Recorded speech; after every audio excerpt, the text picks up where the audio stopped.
बादशाह अकबर के दरबार में बीरबल की सूझबूझ, बुद्धि और हाजिर जवाबी की हर तरफ चर्चा थी। बादशाह उनसे बहुत प्रसन्न रहते थे, लेकिन दरबार के कुछ लोग बीरबल से बहुत जलते थे। वे उन्हें नीचा दिखाने और बादशाह की नजरों में गिराने का मौका ढूंढते रहते थे। एक बार बीरबल की अनुपस्थिति में इन दरबारियों ने बादशाह अकबर के कान भरने शुरू कर दिए। उन्होंने एक स्वर में कहा, जहाँ पनाह, हमें आज तक समझ नहीं आया कि हम लोगों में क्या कमी है। बीरबल को इतना महत्व क्यों दिया जाता है? क्या वह हमसे ज्यादा विद्वान है? क्या अकबर देंगे इसका उत्तर? बादशाह अकबर ने मुस्कुराते हुए कहा, बहुत फर्क है उसमें और आप लोगों में। दरबारियों की जिज्ञासा और बरक गई। उन्होंने उत्सुकता से कहा, हुजूर, हम वह फर्क जानने की इच्छा रखते हैं। अकबर ने घोषणा की, ठीक है, फर्क दिखाया जाएगा। इसी समय बीरबल को सूचना भेजो कि वे 7 दिनों तक दरबार न आए। तुम लोगों में जो सबसे चतुर हो वह उनकी कुर्सी पर बैठे और उनका काम संभाले। इस एक हफ्ते में हम तुम्हें बीरबल और तुम लोगों के बीच के फर्क का एहसास करा देंगे। क्या दरबारी इस चुनौती को पूरा कर पाएंगे? अकबर की शर्त मान ली गई। दरबारियों में से जो सबसे चतुर था उसे बीरबल के स्थान पर नियुक्त कर दिया गया। बीरबल 1 हफ्ते के लिए छुट्टी पर चले गए। 6 दिन बीत गए। बादशाह अकबर परीक्षा का अवसर खोजते रहे।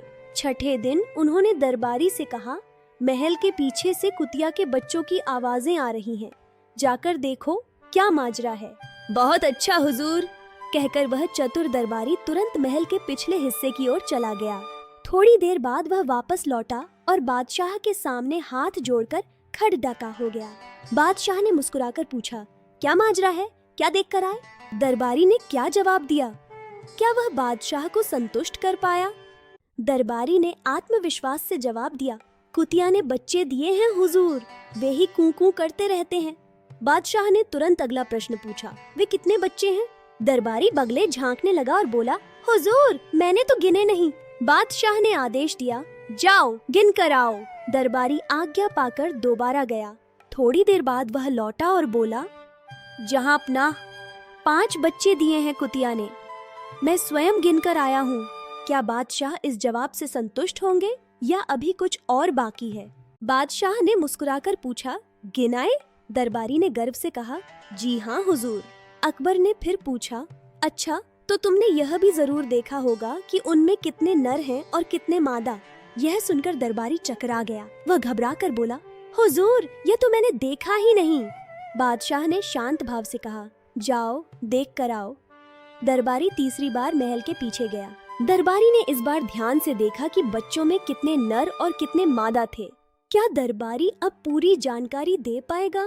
क्या बीरबल वापस आएंगे? दरबारी ने जानकारी दी, हुजूर, 2 नर और 3 मादाएं हैं। वह अपनी सफलता पर गर्व महसूस कर रहा था। बादशाह ने मुस्कुराकर अगला सवाल दागा, अच्छा, जो नर हैं उनके रंग कैसे कैसे हैं?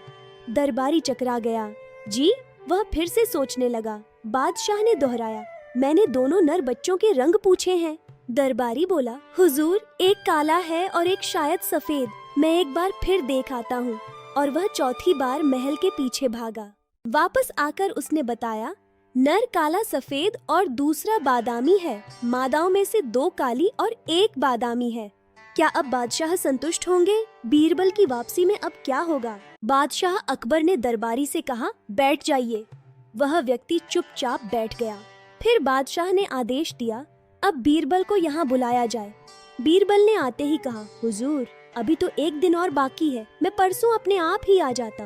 अकबर ने गंभीरता से कहा, बीरबल, एक बहुत जरूरी काम है। बीरबल बोले, सेवा बताइए हुजूर। हमारे महल के पीछे के भाग में अजीब सी आवाजें आती हैं, कभी भौंकने की तो कभी गुर्राने की। देख कर आओ क्या माजरा है, जरा जल्दी लौटना। क्या बीरबल इस पहेली को एक ही बार में सुलझा लेंगे?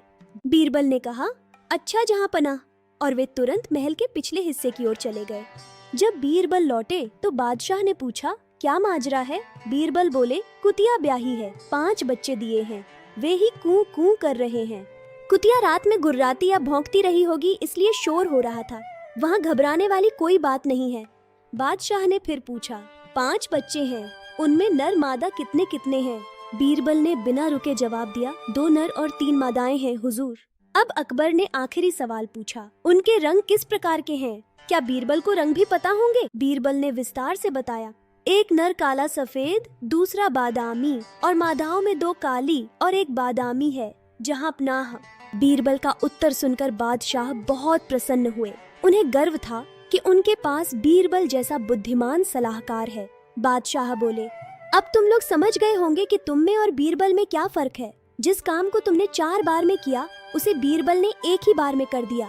उस व्यक्ति का सिर झुक गया। उसे अपनी गलती और बीरबल की योग्यता का एहसास हो गया। बीरबल ने जो मान सम्मान पाया है, वह अपनी बुद्धिमानी और योग्यता के बल पर पाया है। अकबर बीरबल की यह कहानी यहीं समाप्त होती है। ऐसी ही और कहानियों के लिए साथ जुड़े रहें।